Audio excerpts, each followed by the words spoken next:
And can we honestly say, Ken, spring is sprung? Spring has sprung. Well, I'm going to feel a lot better about it once I can see the ground. Like at my house, I still have about. Oh, well, yeah. I'm saying I'm down to 4 inches of snow now. You live in a frost pocket. We live in God's country here in Kelowna. I'm just up high where I'm within the clouds a little. Oh, okay, bit. okay. It's it's just around the corner. There. I was looking at the Courier this morning. 15 next week. Yeah. 15 above. Well, that'll do it. We haven't seen those temperatures in a long time. Yeah. Oh, so nice. Oh, can't wait. That's going to be great. That will be spring for sure. You betcha. Let's do the tips and plants of the week. You got it. Well, my tip of the week, Ken, is I'm putting myself out here, but when I say it is now safe to uncover your roses. Oh, yeah. Yeah, okay. Yep. You're good. I got your blessing. I need your blessings, Ken.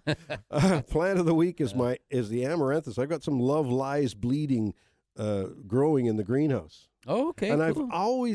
I wondered where that, I haven't researched it yet, but where does that name come from? Love lies bleeding. It's amaranthus. Mm-hmm. There's several amaranthus out there. The love lies bleeding is the one with the long catkins hanging down with red catkins. Yeah, they're fun. Something fun to do grow. With, bleeding part is to do with the red, I guess, but I don't know what the love lies bit. Anyway, there you go. That's my tip and plant. There you go. I also have a tip and a plant this week, and my tip of the week is that it's just about time to start pruning your grapes. So grapes are often done at this time of year because you can see the growth and you can get in and start to do some pruning. Usually when you see those buds just starting to puff up a little bit, it gives you a clue as to where your grapes are going to be coming on. So depending on the type of grape you have, you want to make sure you save enough if it's just right for your collection because you can thin them as well if you like at the same time. But understand the differences. We'll probably talk more about grapes today, and we'll take it from there. But my plant of the week this week is the edible fig. So the hardy fig, and I know, Don, you've got your Chicago fig, and very cool plants, and they are requiring to be uncovered soon as well, and they need a little bit of air on them, and just a really good plant, but they do require winter protection. They're pretty hardy, down to about -7 or maybe -10 at the most, but just a hardy fig. They're kind of a interesting plant to grow. It's nothing like picking a fresh fig off of a tree. It's just one of those things you got to experience. That's my tips and plants for this week. Remember to check growercoach.com. Right on, Ken. And speaking of the fig, I did uncover it. I did take the little greenhouse cover that I had on it. You saw that the other day when you were in. Mm-hmm. I've removed that and removed the heating cable that I had tucked in there to just take the brunt off that hard frost. A month and a bit ago when the forecast was it's going down to 20 below, 25 below. Yeah. I said, okay, I panicked a bit, and I thought, I'm not going to come through another winter and have that fig freeze to the ground. Mm-hmm. I still get figs, but they're late. Late. You got to have that nice wood that grew last year to produce some figs first thing in the spring. Yeah. And by the time July comes, I'll be slurping figs. Slurping. I'll make a Slurpee out of figs. There you go. They're so nice. And my Donna does not like the texture. Okay? Oh. I haven't got leathery. past the texture yet because the taste is so beautiful. I've got past the texture myself. Oh yeah, the texture is kind of, I like it. I like the chewiness of the outer skin. Yeah. Yeah. Well, there you go. They are a wonderful thing to have. Figs, Turkish figs. Mm. The other thing we talked about was pruning of the grapes. There's two real basic types of grapes. There's the Labrusca, the North American native Labrusca, and then the European vinifera types. Yeah. Vinifera types, and they're both pruned. They're pruned in different ways, each one. But just think of it this way: each bud on a Labrusca will produce 2 bunches of grapes on each bud. Each one of those little buds that you see growing in the spring. So, you try and the old rule of thumb is 35 to 45 buds per plant you leave on there. Right. And you can leave, little, what you call horns or something with little a stem stick with 2 buds on it. That'll produce 4 bunches of grapes. or you can actually leave longer with 5 or 6 buds, 5 or 6 buds on the branch like this. 1, 2, 3. My buddy Sal Caruso is expert. Mm-hmm. He knows his stuff. Mm. And last year, after all these years of teaching people how to prune grapes, which nothing fails. I mean, you can't fail. Well, but you can. You want the primary buds. There's good, ideally. better, and best. Yeah, that's right. There's Yeah. tertiary buds, Yep. and then there's the primo buds, and you Right. want those primo ones. They're going to give you the nicest fruit. I think the earliest. Yeah. So I followed his instruction last year, and Mhm. I left my branches longer with more than just 2 buds on them, and I got a better crop, a more desirable crop, Right. better set. You know how sometimes your bunches of grapes, there are lots of smaller, tiny little things that don't develop, and so your bunches aren't full. Yeah. Full bunches. Mm-hmm. My grape bunches were much fuller this year. So I'm quite pleased with how they turned out. And also, the key thing, too, is he's suggested, very important, summer pruning. Right. Go in the summer and let the light in at the grapes and the air to stop mildew. Circulation. Yeah. Mildew is a big thing with seedless grapes in particular. Mm-hmm. And so if you let that air circulation come through. And so copper, yeah, you've mentioned in the past that you can do Well, a copper spray a bit earlier yeah. in the season, and it coats. yeah, the copper is good, but I'll tell you, that lime sulfur dormant oil spray that I use Yep. On my roses and my peach tree and my grapes. Now, the peach tree, Mhm. if it's going to be a bad year for Peach leaf leaf curl, curl, yeah. if it's going to be a bad year, it's going to be a bad year. You can't do anything about it. It's just the same with mildew, yeah, though, too, yeah. right? Because it's a temperature thing. Yeah. It's really bad. Always, and the same with peach Yeah. leaf curl. It's a temperature thing. Yeah. If you get certain weather conditions, and I've battled it in the past, but I think I've done above averagely good at being ahead of it, but also, as having an orchard, you're more connected with the government recommendations, and they know based on, I don't know if they do spore counts, but they really know the weather conditions, and they make recommendations for the orchardists to follow, and they know what to do. It's Well, they amazing. got all these PhD guys walking around figuring it out. PhD Remember girls, and girls, yeah. PhD people. Yeah. Ken, they used to come into the garden center and bring into the greenhouse, and they bring in some budwood in the spring and Mhm. bring it in for us to force to see what the frost, how the winter affected. Like a winter like this, Yep. they would probably be coming in with some sticks for us to force and see how the blooms look, just to get a forecast of how things are going to go. There's nothing they can do about it.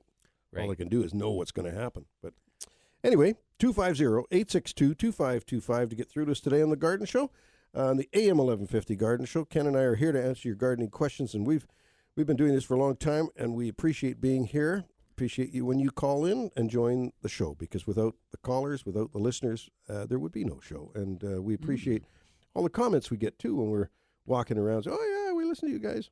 I love it when somebody says, I listen to you every Sunday. I said, well, I don't know what I'm doing Sunday, but I don't know if you've been listening. No. Great to hear from people, the feedback we get.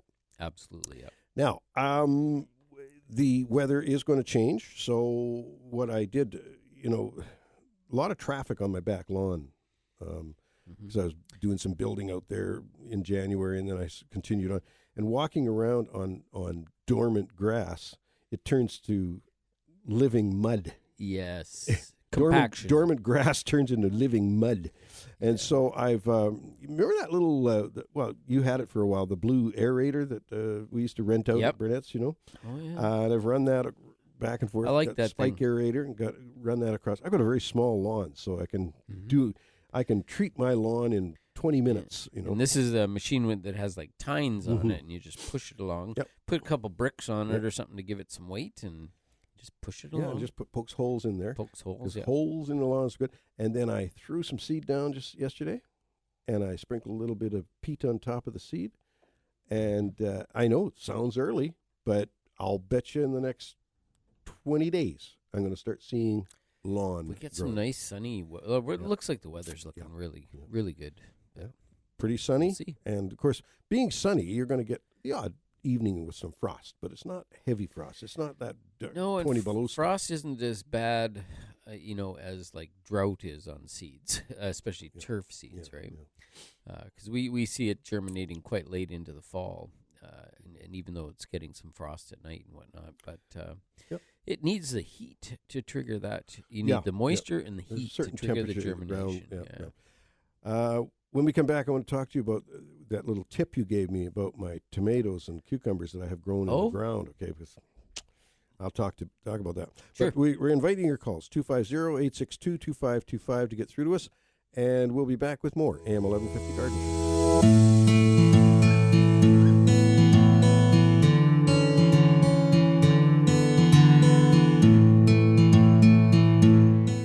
We are back with you, and it's a lovely day out there. It's not as warm as it could be, but it's warmer than it was. How's that? Yes, exactly. And I've got in the greenhouse, Ken, I've planted some radishes and some carrots, and both are up now. The carrots took about 10 days to come up. Radishes were up in 6 days, and we'll see how they work out.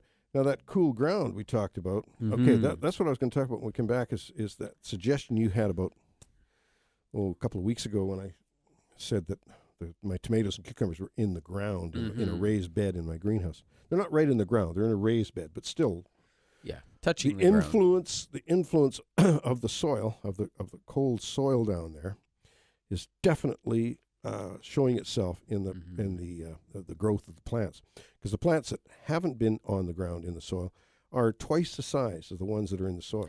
Yeah. So ground temperature is very, very important. Yeah, root temperature, and particularly with the warm crops like tomatoes, peppers, that sort of thing. The radishes, they're not as particular, and your carrots, they won't care as much. But the tomatoes, big time. I've got a short heating cable. It's only about 6 feet long, and I'm wondering if I just dig a little trench beside those things and just lay that cable down about 5-6 inches into the ground. Yeah, plug it in. Go as deep as you can get down. If you can get down a little deeper than that, just because heat will rise and it'll just give you. You want that sort of ambient heat. Yeah. You don't really want it to be like hot, because the cable itself gets quite toasty. Right.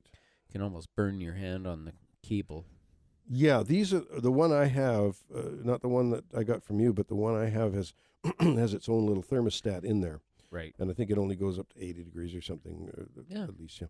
So I'm going to do that. I've got that available, and it would only take me 20 minutes to kind of dig a little trench there, lay that in, and that might help. You only need a soil temperature of about probably 55, 60 degrees, probably in that range, 60 degrees Fahrenheit. The other thing I'm going to do is take a soil probe and check and check the temperature. Yep, it's best not to guess, that's for sure. As we were talking about nighttime temperatures too, and tomatoes, they like that nighttime temperature around between probably 14 and 16 degrees Celsius.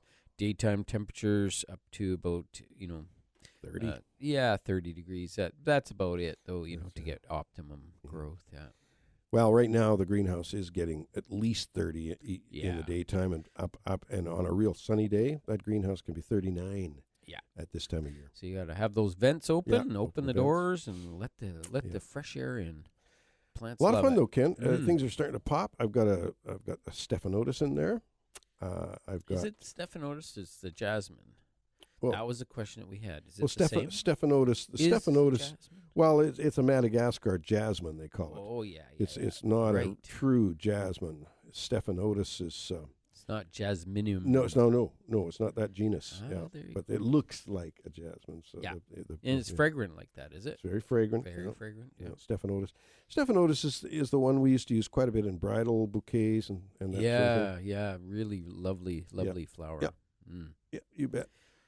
250-862-2525 to get through to us today, and we're going to go to the phone lines here, and as soon as I find out who's on the phone lines, because I'm just pulling up my communication with David here, because David is answering the phones today for you. That's Ray. Good morning, Ray. Good morning. Ray. Good morning. Good morning. Is it Ray? Yeah. Yes, it is. Hi. Hey, it's Don and Ken here with you, Ray. Hi, Ken and Don. I got a question. We have a couple of hibiscus plants.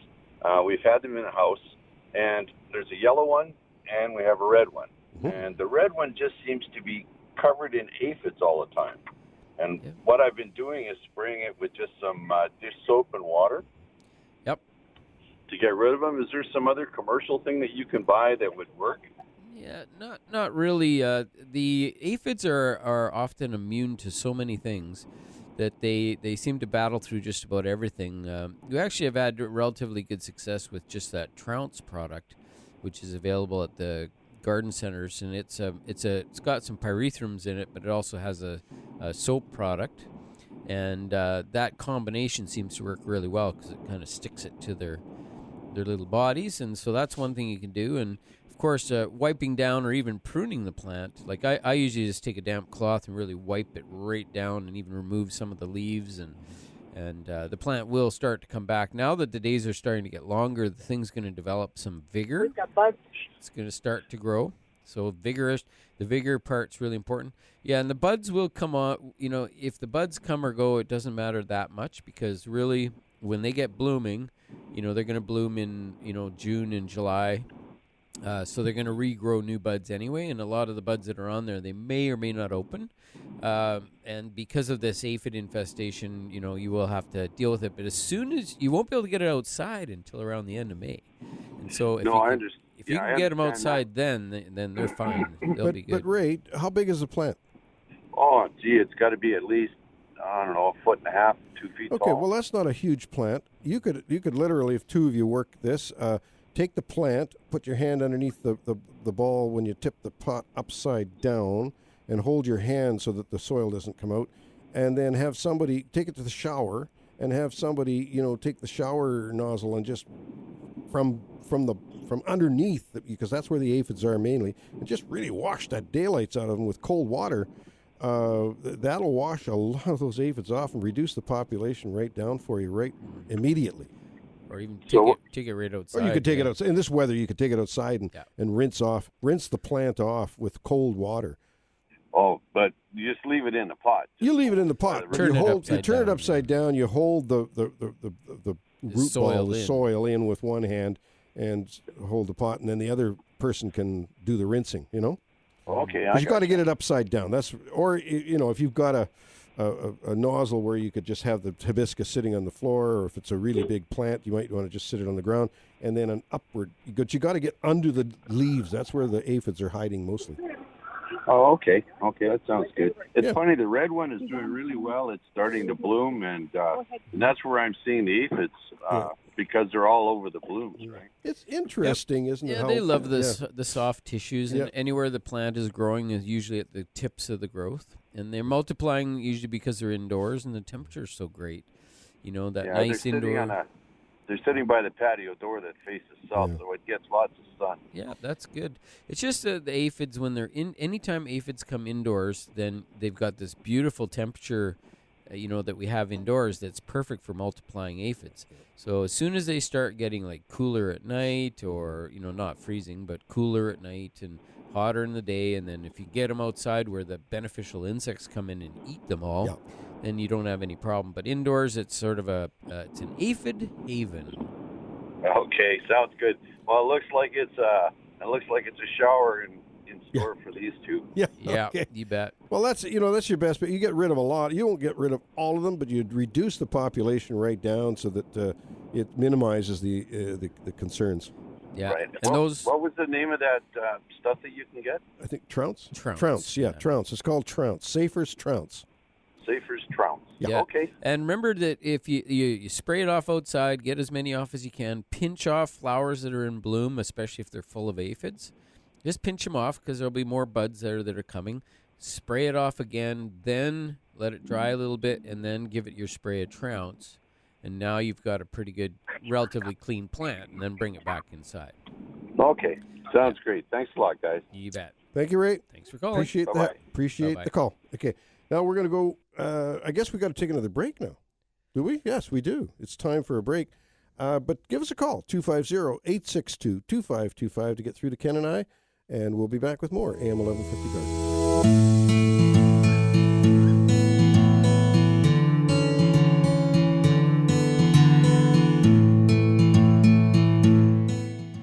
Okie doke. Yeah, we're just trying to catch up on Tiger Woods a little bit too here. You know, Tiger had a little problem yesterday. Hit it in the water twice on hole 17 at the Sawgrass at the Players Championship. It brings it down to normal. Like people think he's above he's just human. a human. He's just normal, and the water is quite intimidating. And around that island green, twice in the water for a quadruple bogey. Now, if it was me, I would have had the old snowman or 10. Yeah. And when we're out golfing, you can't score higher than 10. No. It's just if you get an 11, impossible. You still mark down 10 or a 12. There's no such thing in our golf game. No. Of a 12. No, it's 10. That's the way it goes. Yeah. Well, anyway, back to gardening. Back to the horticulture world. Golf is gardening. It's a big lawn. Well, I know. I certainly do take a lot of divots. I'm always inspecting the turf when I'm out on the golf course for sure. Okay. But they're not good divots; they're bad ones. CD Saturday in Vernon today. So anybody who's in Vernon, or if you want to go to Vernon, that's happening at the Vernon Recreation Center at 3310 37th Avenue in Vernon.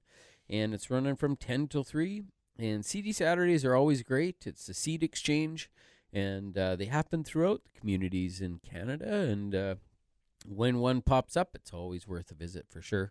And last Sunday, I was set up down at the CD Sunday here in Kelowna. It was great, and met lots of people and answered tons of questions, and it was really fun. I went and visited you. Yes, yeah. Said hello. It was really fun, actually. Yeah, there are a lot of people. It was very, very well attended. Yeah, I think it was one of the best so far. So right on. Lots of participants too. Lots of people selling seeds and other things. I didn't see the garlic guy there though. Well, I'm not sure. We there were- was other rooms, right? There was a setup outside too. Well, Overflow. we missed the garlic guy. I'm not sure whether he was there or not, but we normally buy some garlic. Peachland, I think they're having their CD Saturday. I think is on the 6th of April. Okay. So plan on that. I'd sure love to go to that too. I just on Saturdays, just seminars. We're teaching every Saturday. You've got a few coming up too, right? I've got a seminar coming up at Bylands on March the 23rd, which is next Saturday, right? Next Saturday is March the 23rd, and that's at 1:30. A week from today, 1:30 p.m. for 2 hours. It's a pruning seminar. Following week, I'm doing one on fruits and berries, small fruits and berries. If you want to grow grapes and strawberries and raspberries, loganberries, blueberries. Tayberries, you name it. I'll talk about all those berries. Today, it'll be a very good seminar. Yeah, there you go. Today I've got my vegetable production or vegetable growing seminar that's happening in Lake Country, and it's happening at the Professional Building. And there you can drop in. It's a $40 fee for that, but it's super good. Wow, what a great presentation we have on that one. And then next weekend is the irrigation, understanding your irrigation system. And so that's going to be a really good one next Saturday. So they all happen 1 o'clock at the Professional Building in Lake Country. Very important to understand your irrigation system because a lot of wastage, a lot of water wastage, and a lot of just not efficiently. Irrigation, people think when you put the irrigation, it's there forever. Turn the clock on. Turn it on in the spring and shut it off in the fall, yeah. Well, there's a little more to it than that. I mean, it does save a lot of time, does save hauling hoses and all that, but there's some management involved. Well, you should be adjusting every month. Every month it needs an adjustment. So, like early in the season, it may only have to run once every 2 weeks. And then as the season warms up, it goes to once a week. And it gets a little bit hotter. Then, when we're getting into mid-May, it goes twice a week. And then when it gets into June, July, then you go to the 3 times a week. And that's usually the maximum that you hit. And then through the heat of summer, sometimes you have to do a little spot watering, make sure things get a little extra water. But the one thing you don't adjust much is the depth of watering, which is how long it runs. Because the plant's roots don't change depth throughout the season. They're always the same. Sometimes you can get down to that depth a little easier when the soil's a bit moist to begin with. But the duration, the length of time it runs, doesn't change very much throughout the year. The only thing that changes is how often you run your system. And that's Good point. interesting. That's a Good tip. point. That could have been the tip of the week today. It could have been. But we got lots of weeks ahead of us. You can use that. Oh, yeah. Yeah, and that's why we like to talk about irrigation is before the season starts so that people can start to learn about their systems and actually, do some tweaking themselves. Mm-hmm. It's the ideal thing is to learn how to run it, but don't learn how to run it incorrectly. That's right. That would not be good. March the 15th today, is it? March the 16th. 16th today, and the sun came up at 7:11 a.m., and it's going to drop below the mountains at 7:02. Oh. So we got almost 12 hours. Got, then. 11 hours and 51 minutes today. So probably just 2 days it'll be 12 hours. Yeah. Well, 12. because it's spring, 12 and 12, that's when spring starts, right? Yeah. That's the spring equinox. Right. But it really is amazing how quickly the days lengthen. I mean, when you think back in December where we had the little short, 8-hour day, now it's 12 hours and soon to be, 18 hours long. In June, that's the longest day. 16 hours and 21 minutes in June.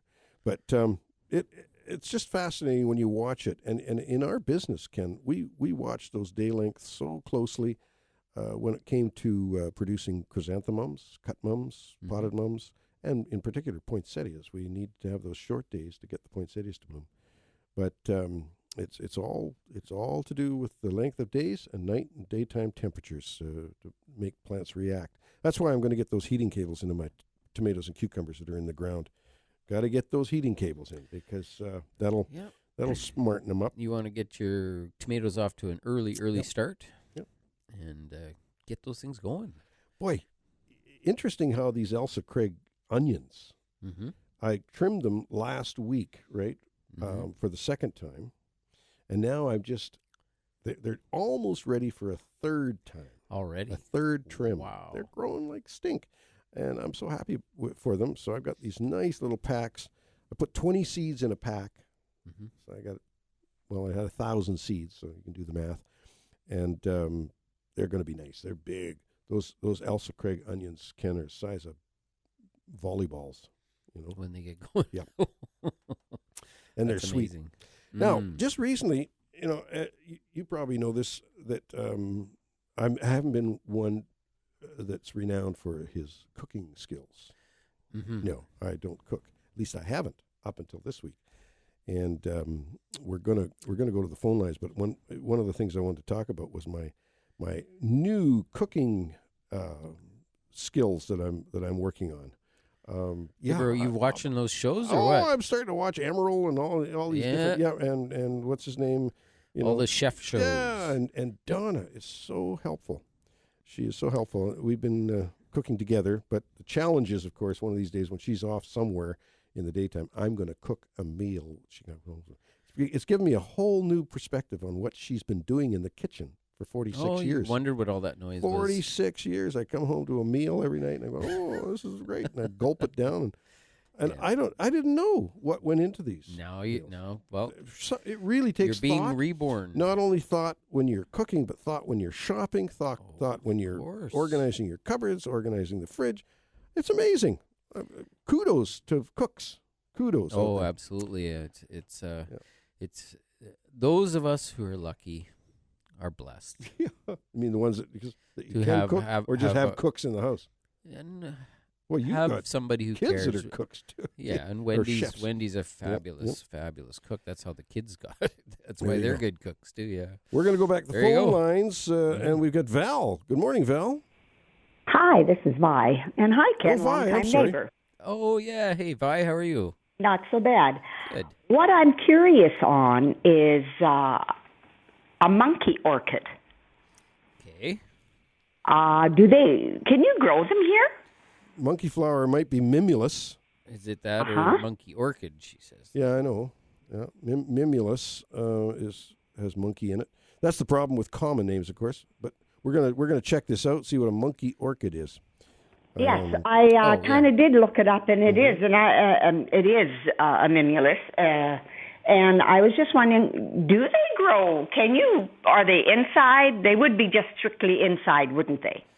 Yes. Yeah, I know the one too. Ken's just looked this up on the internet too, monkey orchid. And it is, in fact, Dracula. It looks like a monkey. The little centerpiece. The face. Yeah, that it is a monkey orchid. So it's not a mimulus. Yeah. It is an orchid, a true orchid. The botanical name on that one is Dracula. Yeah, no. Dracula simia. Now, Ken, is it a terrestrial orchid or is it a epiphytic? It's epiphytic. Okay. Well, so then it's not going to be winter hardy. No. No, I didn't think. Yeah. So where'd you get Some this? from Thailand, don't they? Yeah. They're grown. What happens with orchids is they get spread around the world, right? Because everybody loves them and it moves them around, and Might be indigenous there too. Yeah, it could be indigenous there. Yeah. Now, Vi, do you have one of these? Excuse me, dear. No, I was at a seminar last night, and that got showing up on a slide. Okay. And I just thought, well, that's got to be the cutest darn orchid I ever did see. I've seen them before. I haven't seen the plant. Well, I might have. I did see one. I saw it at the orchid show in Brisbane. Yeah, and then there was another one that was the flower, the face of the flower, the way the petals wrapped around. You would think there was a little baby in its petals. Orchids are... I couldn't believe my eyes. Yeah. Orchids are but most anyway, I wanted to call to see if something like that could be, if you could have one in your home here. Well, I can check it out and see if the Orchid Society, Orchid Club, there's an Orchid Society in town, see if they... if anybody has one, or but the interesting thing is when people say to me, and of course, often people do this. They say, "What's your favorite flower? What's your favorite plant?"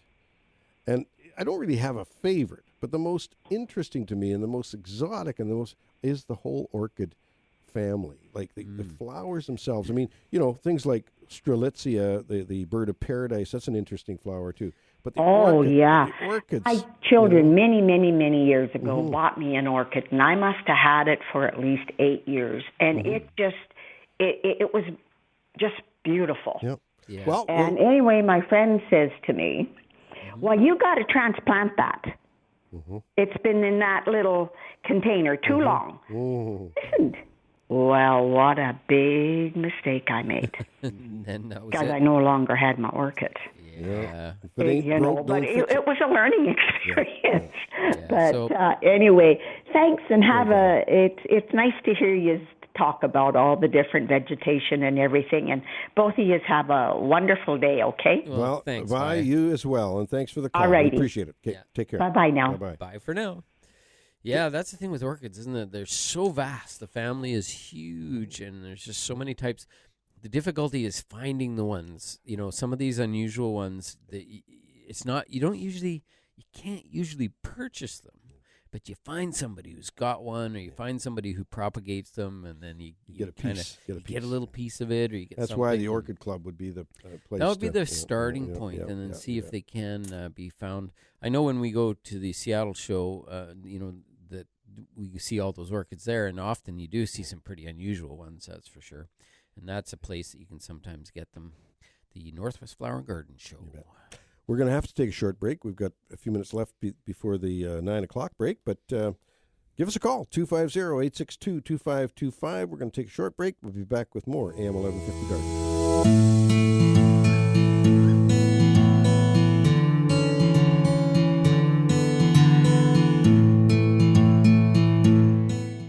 We're back on the AM 1150 Garden Show here every Saturday morning. And as we approach the springtime gardening frenzy, we're saying this is our favorite time of the year. In this fall, we're kind of in denial. We always, this is our favorite time of the year. Go, yeah, right, because it's fall. It's not spring. We're in denial. We love gardening. Fall is good. It's a good time. It's a good time. Every time is a good time. Yeah, every time in the garden. Mm-hmm. But when you think about it, there's nothing like every day walking out in the yard, what's poking through. Mm-hmm. Like I got garlic poking through now, and I'm watching I planted a bunch of bulbs last fall, and I've got them mapped out where they are. We're going to see what they come. It's like burying treasure. Yeah. I've got anemones. I've got what else have I got? I've got ranunculus out there, but I've got some ranunculus growing in the greenhouse. But I've got a bunch of, I can't even remember now, but I wrote it down. That's a big thing. Write this stuff down so you recall what you've done. Well, my soil's still pretty hard. Like I went out and was removing snow from my raised beds so that I could get some sunlight onto them. And, the earth was like an absolute block of ice. So I hit it with the rake. It's just like ding, ding, ding, ding. The rake almost broke. And so I was thinking, well, not much you can do about that right now. Just let it go. But I went and dug out my my hellebores. I actually took a little video of that, of digging out my hellebore and sort of exposing it through the snow, and lots of damage on that one. Like you guys covering yours was probably the best idea. I hope. Well, we'll find out.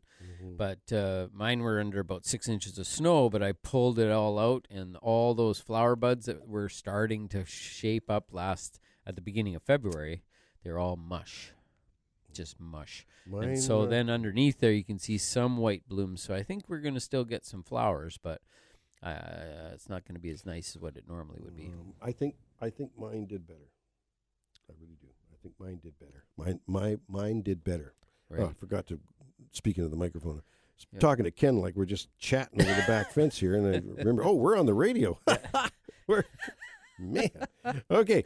That happens. Coming up on April 2nd. We're just a little too relaxed. I know. Coming up on April 2nd, 7 p.m. at the First Lutheran Church, 4091 Lakeshore Road.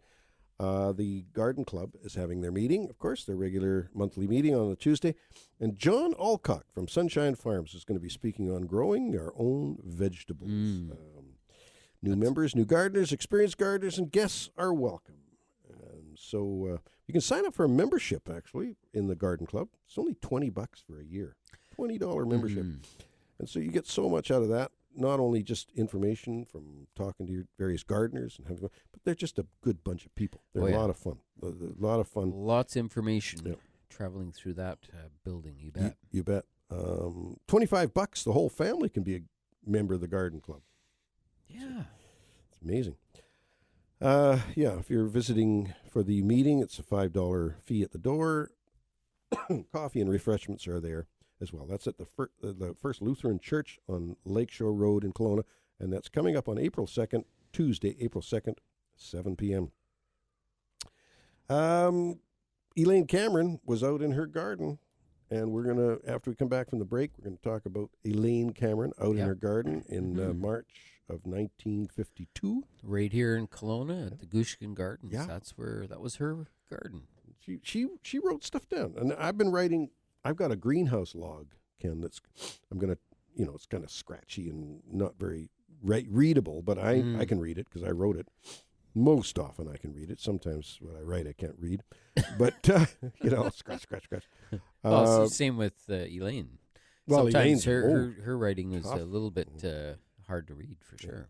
So, so what my script is fabulous. I got the McLean methods of writing, and I can write so beautifully. If you try. I have to be in the right mood. It's just like playing golf. You got to be in the right mood. And to write nice script, I can be right in the mood. But if my mind's thinking faster than my hand. Yeah. That happens to me all the time. Not working. Yeah. I always finish the words before they're... It's hard to connect the two, put the two together. Apparently, the young people these days may or may not be learning how to write. I don't think so. I think young people can't write script, and that's a shame. It's an art form. Yeah. It's a shame that young people can't write script. All they can do is press their thumbs into their phone and. Yep, they're little pointed thumbs. Pointy thumbs. As the genetics are going to start going, so that there's just absolutely no way that they're going to have normal human thumbs. They're going to have long, skinny thumbs that fit on a little phone. Pointy thumbs. Anyway, yeah. That's the future of mankind. On that note, the future of mankind is at stake. But on that note, we're going to take short break here for the news, and we'll be back. We're going to talk about Elaine Cameron, and she didn't have a cell phone, so she wrote everything down. Yep. We will be back with more AM 1150 Garden Show. Ken,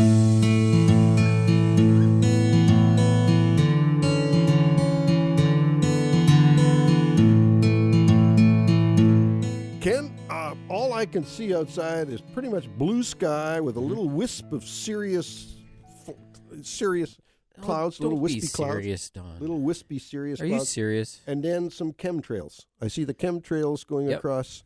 There you go. Yeah, good to go. Good to go. We need a few chemtrails up there. 1952, Elaine Cameron was out in the garden. And did you say it's the 19th today? 16th today. 16. 16th. Okay. So March the 16th. Sun. Sun. There you Mild. go. Yep. Raked and hauled manure to shrubbery bulbs. And then on the 18th, she planted one begonia bulb. No, she called it a bulb. It's actually a tuber. Yeah. A begonia tuber in a pot. At least she was growing begonias. Yeah, that's Begonias are fabulous They plants to grow. Hauled out snaps there and the bonfire and planted a begonia bulb. Or tuber. Yeah. I'm correcting her on that. You know what is the interesting thing, though, just about what you just said, was that she took manure out and raked it on in and around her bulbs as they're shooting up. Yeah. So she knew how to feed those bulbs by using manure as a surface, composty sort of, mulch. It's a surface mulch. Exactly. And what a great idea. And how often do we do that? We don't. Yeah. We don't do enough of that. No, the We bulbs use need Nature's some Gold, food. too. Nature's Gold works well for Well, that, too. yeah, that's all awesome. composted, and it's an awesome product. Awesome product. Yeah, and the Ogo Grow and all those products. Beautiful compost available here in the valley, and You betcha. great around the bulbs for sure. Okay, so the March the 19th raked all manure from the lawn and the paths. So you see, she had manure all over the place, even on the paths. I don't know why she would have them on the paths, but she said raked manure from lawn and paths and hauled it to the lily and phlox beds. Well, maybe they wheeled it in and just dumped it on the path so it could be placed neatly in between the plants. Yeah, could Maybe, be. Could maybe, be. maybe. Yep. And then and the east bulb bed. Yeah. She had a lot of bulbs. Oh yeah. It's quite fascinating that whole garden. It's amazing that it's still there to this day, and you can go visit it. It was redone and right to the specifications, pretty much, of Elaine's time, and it was pretty much done with a group of people. Dan Bruce was involved in that. In 1986. That's when they got that all put back together again. Linda, she passed away. remember Linda used to work for us? Yep. She helped there as well, right? You bet. And I wonder how she's doing. I wonder what's Linda up to these days. Maybe she's listening to the garden show online somewhere. Yeah. March the 23rd, 1952, she planted begonias in a flat and set 2 chrysanthemum cuttings in pots. She seeded the Michaelmas daisies, lupins, campanula, chrysanthemums, and cherianthus and phlox. Put all those seeds in. I don't know where she gets seeds for chrysanthemums, but maybe she's thinking of daisies of some sort. Yeah, could have been. Well, in those days, that's what they called the leucanthemums, right? They were still chrysanthemums in those days, so they could have been Shasta daisies. Yeah, could have been. Yep. Right. Interesting thing, she says, Mrs. Lowe's, this is on the 24th of March, 1952, she's Mrs. Lowe's and I tidied on the rockery. See, she was really smart. She would, I don't mean suck her friends in, but she would... She would invite them over. She would invite them over for a tea and say, how about let's go out and weed the garden? Well, I'm sure a lot of those people would have loved to do that. It's such a nice thing to do. To weed is a wonderful thing. Mrs. Lowe's, what a great gal she's coming in. Mrs. Lowe's and I tidied on the rockery. Tidied means pull weeds. Is what it is. It's not taking the vacuum cleaner out. Big time, March 25th. She got a new rake. Ooh. She's got new rake. Raked top lawn with bamboo rake. So got a brand new rake. Yeah, those days, all those rakes deal. were bamboo. Remember that? Yep. Yeah. They were good. They were good. Absolutely. Yeah. They lasted and they were flexible. March the 25th, raked the avenue lawn and the path. Cultivated chrysanthemum bed and raked slow bed digging. I don't know what that means. Raked path by lilac. Lots of raking, lots of digging at this time of year, and it's March, and the ground. Now, my ground is still frozen because I'm putting in some stepping stones through my lawn from connecting the back steps to my greenhouse, because I don't want to be making a path across the lawn. I want to have the stepping stones in the lawn. So I decided to sink these stepping stones in and tried to dig into the lawn, and it's pretty frozen. Yeah. And it's kind of good because you know what I discovered? One of the wires for Mojo goes right underneath this thing, and I darn near cut the wire in half. Good thing it was frozen. Yeah, that was lucky. Intervention. That was a close call. It was an intervention from the Almighty. Mm-hmm. Now, we're going to go back to the phone lines. Is it Patricia? It's Patricia. Yes, Good morning, Patricia. Good morning. I have 3 primulas in the house, and I don't think they're going to survive much longer because I have a terrible time keeping them alive. I guess it's too cold to put them against the foundation of the house. Well, it probably would be fine, certainly in the daytime, Patricia, to put them outside. You might want to start by putting them outside. If you've got a flat, put them in a flat. Put the flat outside in the daytime, and about 7 o'clock at night or something, bring them in the house, back in the house, and then put them back out in the morning. Do that for a few days. Just do that for a couple days, and then they'll get used to it, and then you can just leave them out. Really? A lot of times we'll grow or purchase some of these beautiful little primulas from the stores and bring them in. We'll put them into a little pot and make a little arrangement under them, and then we'll set that outside the front door. And if it's under a little bit of cover, like if you had an entranceway or something, they're fine. And a little frost at night doesn't bother them at all. They go flat to the ground when they're frozen. Then they perk right back up when they thaw out. They're tough. They're amazing, yeah. Really, they like probably the do cold. better outside than in. Probably, yeah. I was thinking the same thing, and they face southwest, so they get the sun. They would get the sun all day. If and when it comes out, of course. Yep. Yeah, the only concern you would have is that because they've never been out in the full sun, is that they get a little bit of sunburn. And that's where the leaves go kind of papery and brown colored. So as Don was saying, probably the best thing is put them outside for maybe a half an hour and then bring them in, and then put them out for an hour and bring them in. And then you kind of gradually get them used to the sun. And by the time, after about a week, you just plant them straight out if you want, or just leave them in little containers outside. And I bury them. You just plant them like a normal little bedding plant, Yeah. if you like. Or if you want to, the pots are okay above ground. They just freeze, and then they're fine. Okay. Yeah. Terrific. Thank you very much. You're welcome. Thanks for calling. Thank you, Patricia. Appreciate the call. And 250-862-2525. And I just can't believe how bright it is out there. We're on our way, Ken. We got things happening. I've got plants growing in the greenhouse. I'm going to suggest I'm going to start planting radishes outside within a week. Oh, yeah. Within a week. Lot of things. I want to do the peas. Carrots. As soon as that ground is ready, got to get those peas going nice and early. I planted peas in January, so we'll see what happens there. Yeah, that'll be fascinating to see how those come up. That. You know, the whole thing with gardening is it is an experiment. It is. You see what happens and try something new or something different and just see what happens. It's all anticipation. You know, people think that gardening is all about harvest, but it's not. It's the anticipation. Right now we're anticipating Don's peas seeds that he's planted back in January, and we're wondering, like, what's going on? Are they going to be alive? Are they going to die? Are they going to grow? We're going to have to wait and see. We'll just have to wait and see. That's the beauty of gardening. Getting busier now, a lot busier, as a matter of fact, with my own consulting work. And I don't know how long I'm going to be able to keep up my cooking lessons because, but they're so intensive. This week I made buttered curry chicken. Buttered curry chicken. Yum! And then with Donna's help, I made a pizza. Oh. I got the pizza dough from Lake View Market. They have the. Oh, you didn't make the dough. Oh no, you don't. That's next. I guess. You buy dough. Oh, you make dough. You buy dough. You buy dough. Yeah. No, Lakeview Market sells these packages of pizza dough, They're all done. good idea. You just slide her out, slap and spread. The key thing is, as Donna's saying, spread it out so that it's even.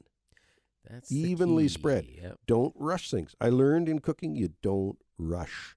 You monitor, you look at the temperature, you look at what's boiling and what's not boiling. And if I mean, if you it have starts, to pay attention. Yeah. And you got Oh. constantly you got this timer in your hand. Yep. Because Everything is you got based over on here, time. you got the pasta timed, and this is over here, and you're watching this pot Mm. and that pot. It's cool. It's like working in the workshop, woodworking. You want something's gluing over here, and something I think else is. Donna's onto something really good here. She's got you almost totally trained now. Yeah. It's gonna be After all these years. well, one of these You're days, approaching fruition. one of these days, Ken, I'm going to literally cook a meal, and I'll Ooh. have candles and everything on the table. Well, when you make the dough yourself, I'll be impressed. Ah, You like, make the easy. dough. That's the easy part. you Why put- do that? Get all when the that's ingredients. That's easy. Yeah. Easy peasy. Yeah. A lot easier to pick it up at Lakeview Market. Yeah, I think so. Right. Okay. Well, there's the cooking segment out of the way. The cooking segment of the show. Yeah, we have a cooking segment. How are you making out with your deer-resistant plant list? Have you got that kind of starting to be organized a bit? Oh, with yeah. Yeah. We're With working the on that. degrees of. We're going to get degrees that of- onto the website. We do with members that sign up to our website. They receive a bunch of information on a regular basis, mostly through the email. But that's one of them. But because deer resistant plants are so important, we're just going to post them, and I think we'll just pop that straight into our blog. So we have a blog that runs every week. We get new updates and what's going on and interesting tips and gardening things, and so we'll be posting that up and soon. For me Mm. and several others in the listening audience, what's a blog? What's a blog?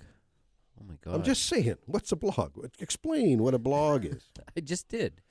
It's just little snippets of information. Where do you that's find a put up blog? on Where do you daily go to a information. blog store and you go and buy a blog? Yeah, we can chop a blog. You can burn a blog. You put the blog in the fireplace. Oh no, that's a a log. Oh No. yeah. Okay. No. You The just blog. look for the button that says blog at the top on the right hand side, and you click on it, and Of then what? you get in. The right Of hand our side web, of what? Our website.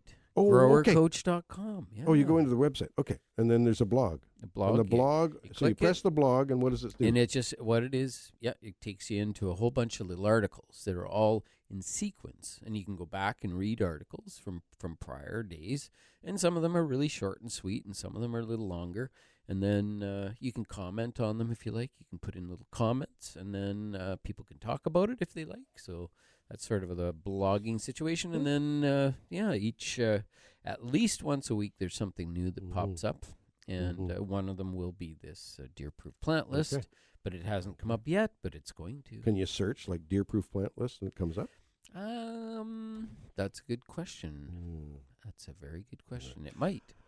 A blog. But it's Here not we go. too hard to find. It's fun to search around anyway, but we have the videos now right on the front page, so you can click and watch videos. And No, you're doing a great job. It's a Working good on thing. it. It's a good thing. And I mean, I'm just being a little facetious when I say blog because I'm Yep. a little bit blog ignorant, yeah, you're not sure what's going on there. That's okay. Tell you what, the other thing on the phone, I'm hooked into the Horticultural Society, the British, the Royal Horticultural Society in England, Right. and they have. And I don't think it's a blog. I think it's a It's like a newsletter something. Anyway, on the phone, you just press this, and anyway. on a phone. On the phone, yeah. Larry, good morning.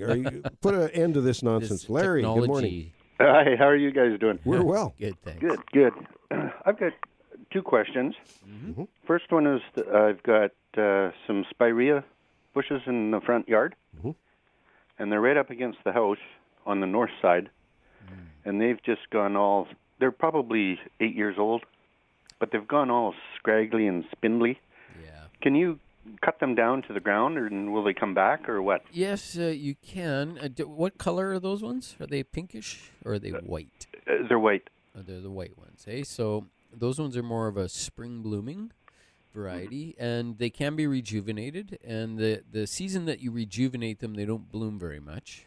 The one issue being on sort of in a shadier location, it's not their favorite spot. So they tend to grow kind of tall and lanky.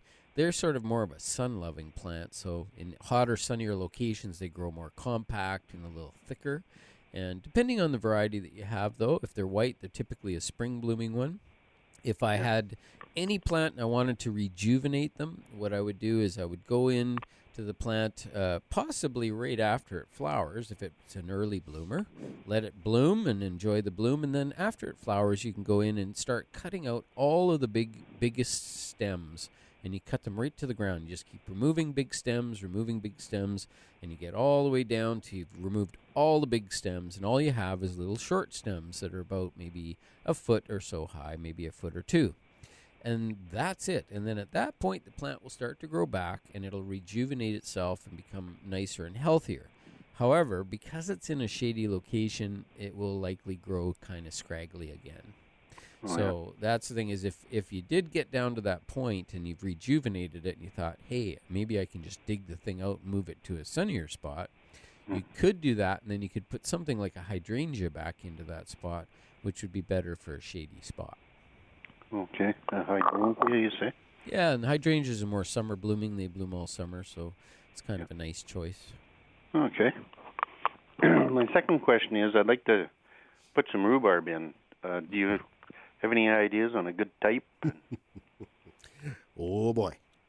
I don't want to open a can of worms here, but I got one I got from my good friend Tom Mann and Helen Mann back years ago.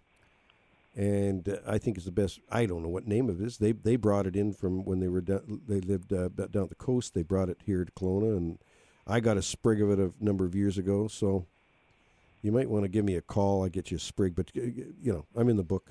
Yep. Give me a call. And that's I don't want to add because I only have so much of it. Yeah, you can give away one little piece, a little eye. Yeah, the thing with rhubarb, as it is a foliage plant, is that it loves a food supply. Mm-hmm. So when you do a preparation for a rhubarb plant, what I do anyways, I start in the center and I dig a hole right about where I want the plant, about the width of a shovel, and then I just start going around and around and making it bigger and bigger and bigger until the point where you've dug a space that's about 30 inches in diameter, and you dig in some nice manure, compost, that sort of thing, make it nice and rich, and then put your rhubarb right in the middle of it, and stand back, give it some water, and let her rip. Going to have to move forward here, but give me a call. Yep. Larry? Okay. Okay, take care. Thanks. Okay, bye. Bye. Bye-bye.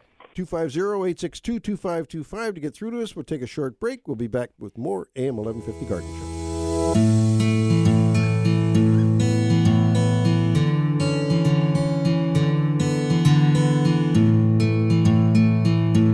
Well, we are back with you on a sunny Saturday morning. It's been a while since I've been able to say that. Sunny, warm Saturday morning.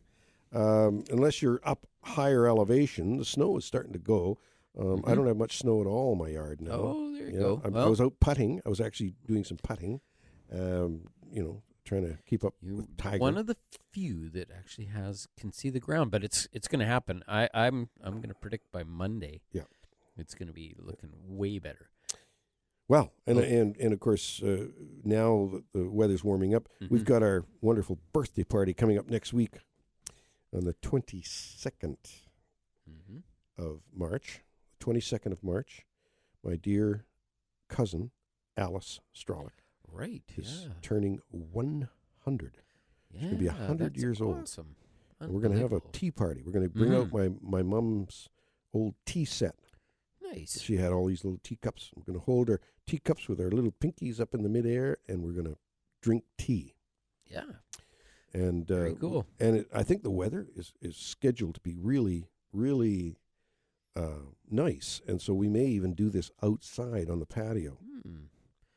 And if we want to warm up, we just go into the greenhouse and warm up. Well, and it is warm really in nice. There. It is warm. Yeah, anytime light shines through anything clear, it turns to heat, and it's fascinating.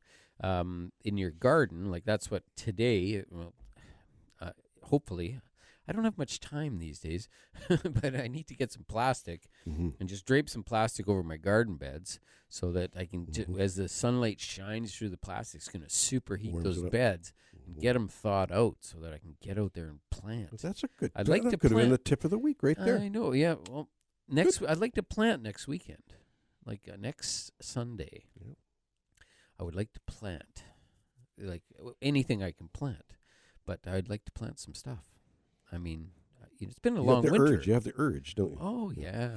Well, Ken, just do it. Go out there and get something in the Well, ground. I was out and I had about a quarter of an inch of mud on the surface of my ice block. Okay. You know, the ice is That makes it tough. It's got to go. That makes it tough. But Yeah. that's a great tip to get some poly, make a little bit of a framework of sorts, Yep. and you could even do it without the framework. Just put the poly over the bed.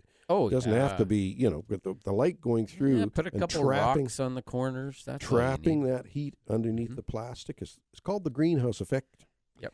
And of course, that's what we're talking about. The global warming thing is because we've got now this hot air trapped Mhm. inside our atmosphere, and it's the same. It's called the greenhouse effect. Mhm. And boy, I'll tell you, it gets warm in that greenhouse right now. I go in there in the middle of the day when it's hot outside like this, and I have to open the vent and let some air in. Well, yeah, it's an Yeah. amazing thing, and that's what people with greenhouses. That's the whole thing, is trying to maintain reasonable day temperature and a reasonable night temperature. Yep. And it should be cold at night, cool at night, because that would be normal for nature, and warm in the day. Mhm. That's what you want. Ken, on a side note, and as normal, we chit chat on the garden show here, just like we're chatting over the back fence of the, Mhm. I'm just thinking, I've had so much fun with this greenhouse, and I know lots of people have greenhouses, Mm-hmm. and I want to invite people to call me, and tell me, I've got a greenhouse. Would you like to have us visit your greenhouse? And you and I can go and Mhm. visit these greenhouses. Yeah. Everybody's greenhouse has something different to offer, Yes. and they all have their own personality. And I talked about this last week or the week before, how you can go into commercial greenhouses. You go into Burnaby Lake greenhouses, or you go into Howling greenhouses, or you go into the Greenery greenhouses, or you go into Byland's greenhouses. All these All commercial different. greenhouses, they're all different. There's some common denominators going Mhm. through, of course, but they all have their own personality. And I'd like to find the different personalities in people's Of greenhouses. the 'cause small greenhouse. in the small greenhouses, there's way more variation. I'd love to have a little video of that and put it on our website. Well, that's what I'm So thinking. if people wanted to participate, because you and I would make a good team to have in a greenhouse. Yeah, Ted Turton's Yeah. greenhouse. Like we can visit these various greenhouses. Don Yeah, and that was Jane cool. Ramponi have a beautiful greenhouse. Mhm. There's another gentleman just down the street, or two. I can think of 3 greenhouses just in my neighborhood that we could knock on their door. Could you allow us to come into your greenhouse and have a little visit and a chat, Mhm. take some pictures, and maybe a movie or two, a video, and Yeah. just get your thoughts on the greenhouse? And, no invasion. We're not going to come in and criticize or anything. It's just we'd like to find out how your greenhouse. So don't hesitate to call Ken or I on that. Don at thegardenexpert.com or Ken at growercoach.com, right? Mhm. And just give us a call or shout, and we'll come and visit your greenhouse. We've got tons of time to do this. We got nothing but time. Nothing but time. Okay. We'll do it at midnight. Make sure there's lights in your greenhouse, okay? Okay. 250-862-2525 to get through to Ken and I today. We're on the AM 1150 Garden Show, and we're going to have more of that when we come back with more AM 1150 Garden.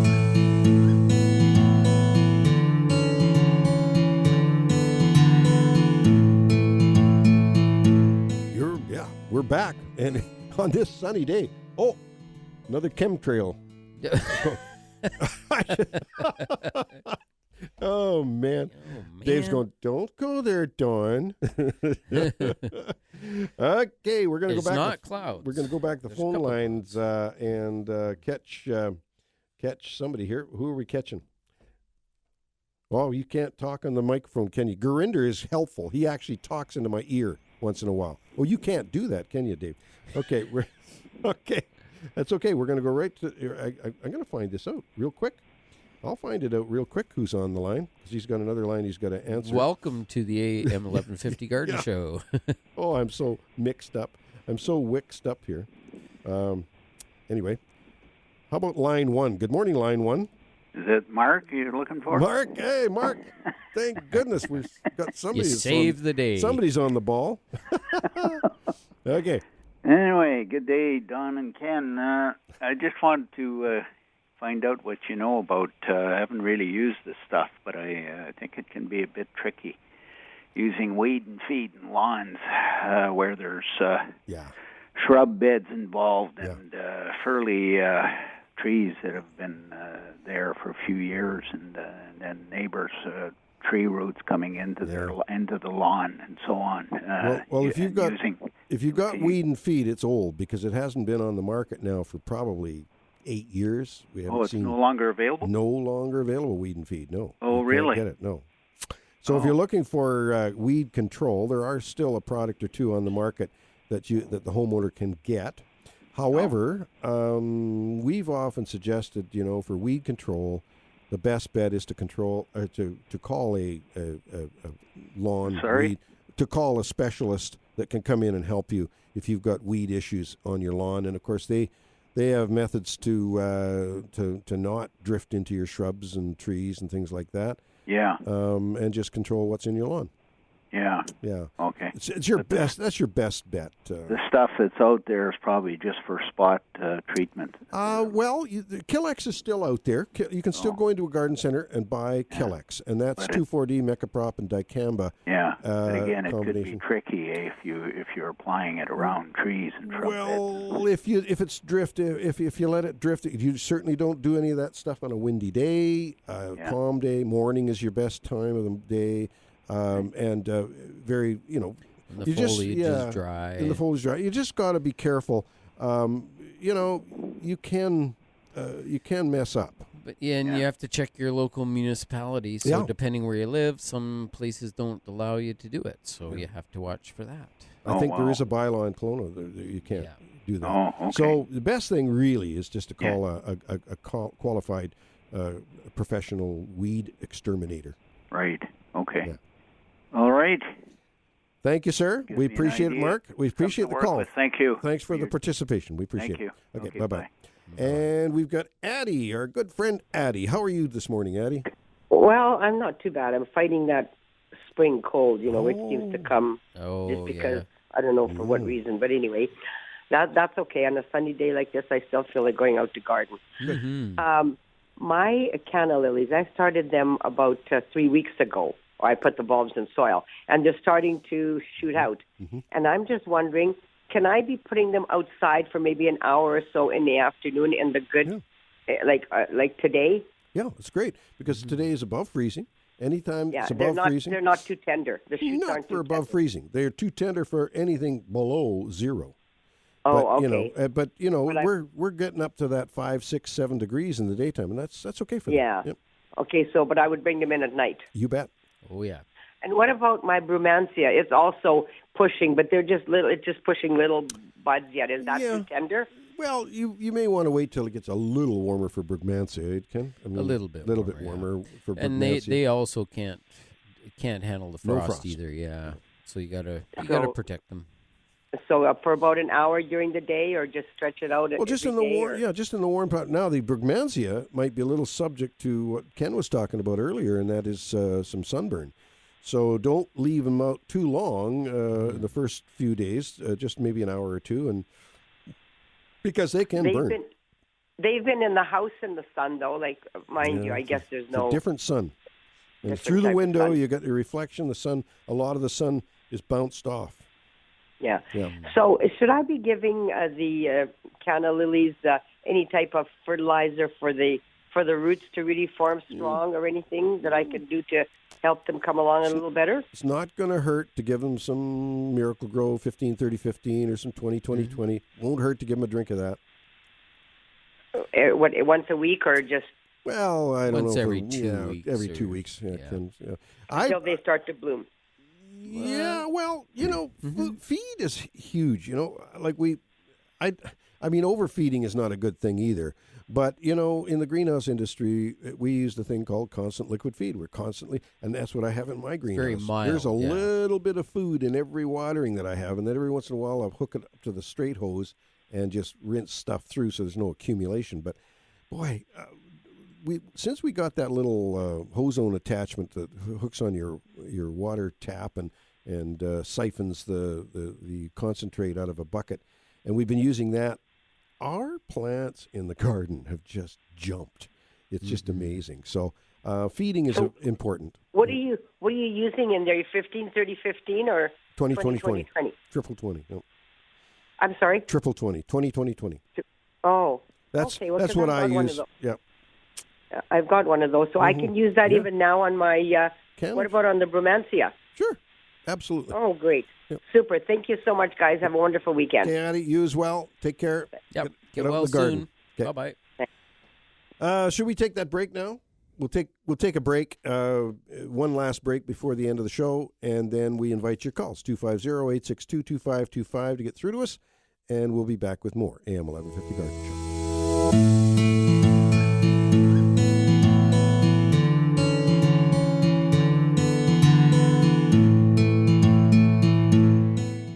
250-862-2525 to get through to Ken and I. We got about 10 minutes left on the Garden Show this morning. And we just look outside, and it's spring, folks. So just get out in the garden. Do yourself a favor and walk out through the garden and just see what's poking through. And I know that coming up, I don't like to anticipate this, but I know every year Ken has this tip of the week. Be careful how you tiptoe through the tulips because things are poking through. So that's why, stepping stones in the garden are so cool. They look nice. And they are useful. Functional. They're functional. You step on the stones instead of on the garden. Exactly. So you can go in and do your weeding and whatnot and not step on anything that is of value. Just don't put a stepping stone on top of something that's of value. Yeah, you put your stepping stone in when you're actually when you know where things are. I would suggest actually in late spring would probably be ideal when you can still see where the bulbs are shooting up. Mm-hmm. And then save those little blank spots to put your stepping stones. Mm-hmm. That makes sense. Always. Well, as usual, it makes sense, Ken. Everything you say makes sense. I know that because I've been sitting with you now for thousands of Saturday mornings. And that's true. Yeah. You make a lot of sense. And we're going to go to the phone lines because we have a caller, and we appreciate that very much. Is Selma on the phone? Good morning. Good morning. Good morning. How are you? We're well, thanks. Good, thanks. That's good. I have a question about chives. I have planted them in my community garden. Mm-hmm. They barely come up. There wasn't much there. And I'm wondering, can I plant them on my balcony in just a pot? Sure. Oh, the chives do well in a pot. Yeah. Okay, and the other thing is, do they come up every year, or do you have to plant them every year? No, they come up every year, and you just keep cutting the tops off and use them. Mm-hmm. Yeah. And when they flower beautifully, and you let them bloom. But as soon as they're finishing blooming, you cut off the blooms and get rid of them, get them composted because they will seed everywhere. Yeah. You have chives coming up all over the place. Everywhere. Well, I wish that would have happened in my community garden. Yeah. Well, that'll happen if you let them. You got to be careful what you wish for. So should I plant a lot of seeds in one pot? No. Not really. You can buy packages of seeds and, put, 10 seeds in a 5-inch pot. Okay. 6-inch pot. Mm-hmm. Okay, so then in the winter I would just bring the pot in and put it in my storage room or whatever. That pot, if you've got a balcony, is it on the second floor kind of thing? Yes. Okay, well, you can just tuck it in the corner. Tuck it in the corner. They're tough as nails. They'll live on they'll survive a prairie winter. So okay. Yeah. You just need to maybe give them a little water once in a while during the winter, just so they don't dry too much. Yeah. And then they go out and say, I love you, sort of thing. Exactly. You got to talk to them. Exactly. Yep. You got to go out and talk to them. All right. Okay, Selma. Okay, thank you very much. Thanks for the call. Appreciate it. Thanks for calling. And we've got Sheila. Good morning, Sheila. Good morning. Don, would you like to practice your barbecuing skills on some quail we have in our backyard? Oh, there you go. Well, I'm actually looking for a humane way because they're quite comical, and I don't want to hurt them, but they are scratching at my lawn, and I know they're going to get into my vegetable garden when I plant it. Yeah, you need to just use a little bit of the chicken wire over things. Everything. Keep them up. Yeah, because they're nesting or they're roosting in the ivy. So should I try to put something to discourage them from getting in there? It's hard to keep them out. Quail are one of those sweet and sour little pesty things. I mean, they can be. They're certainly not the problem that deer are. No. But they do. But you know what? They're scratching in your lawn. Not to ruin your lawn. They're taking grubs and chinch bugs and cinch bugs and things like that out of your lawn. Yeah. So they're like bantam chickens. Right. You know? Well, my dog has taken quite a liking to their droppings, too. Oh. So he won't chase them. Oh, that's lovely. Yeah. Well, that's better than cat droppings. Anyway. I know.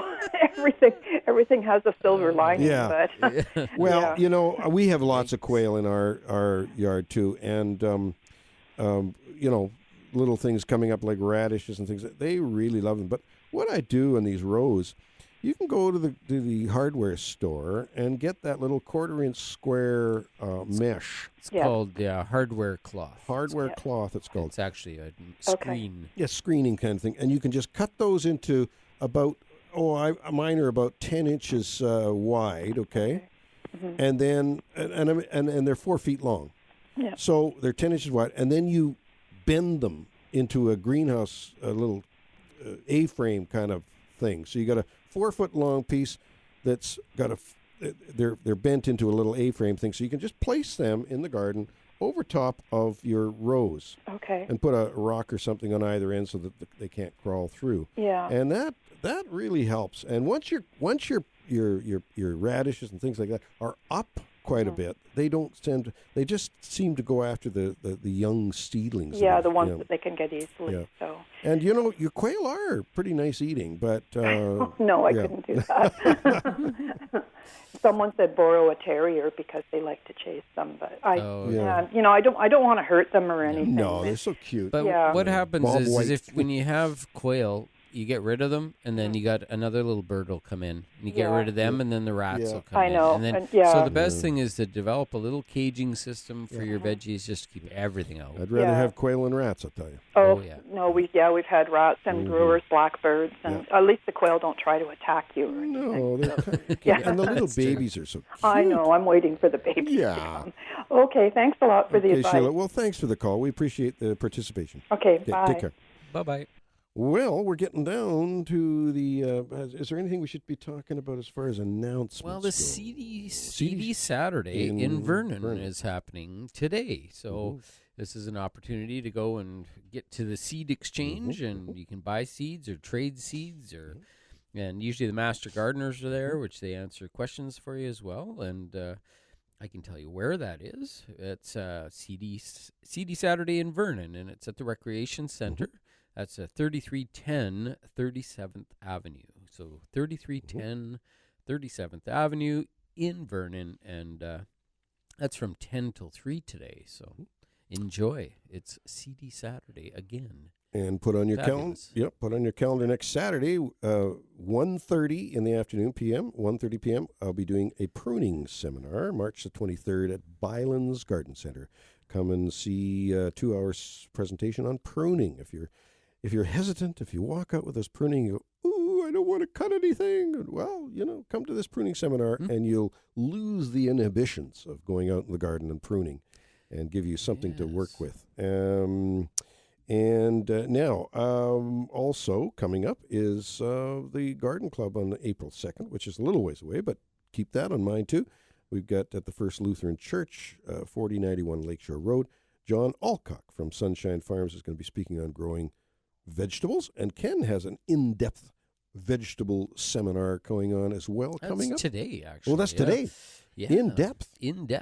Yeah. No pun intended. Well, it's all about depth, all about soils, all about everything, vegetables, and so it's going to be a really good class. Next weekend on the Saturday, we'll be doing an irrigation session, learning the basics of irrigation and how to run your timer and all that kind of thing. So, people can go to the Grower Coach website and they can just click on events and find seminars, and you can see what's coming up.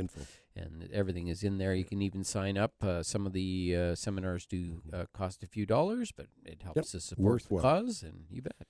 Now, there's no excuse, folks, to being not knowledgeable about what's going on in the garden, because we got Ken out there giving seminars. We've got me out there at Bylands doing seminars. We got the garden show every Saturday morning. There's no excuse. We want to drive around. We want to see healthy, fast-growing, beautiful, especially at David's place. We're going to go and check his place out. Make sure that his garden is growing well. He's got figs too, you know. He's got figs, I know. He's got 2 green thumbs. You know, back in the day when we had our nursery, Ken and I, we put a little jar up at the front there with green food coloring in it, right? And if somebody came in with a plant and they were killing plants consistently, we'd just take them and we'd say, "This, hang on, dip your thumb." So we dip their thumb in the green food coloring, and they walk out of there with a green thumb. There you go. Easy as that. Now, I guess we better get to the tips and plants of the week, eh? You betcha. Well, my tip of the week is, it is now safe to uncover your roses. Now, don't be phoning me in 3 weeks saying I just killed my roses because you said I got to uncover them.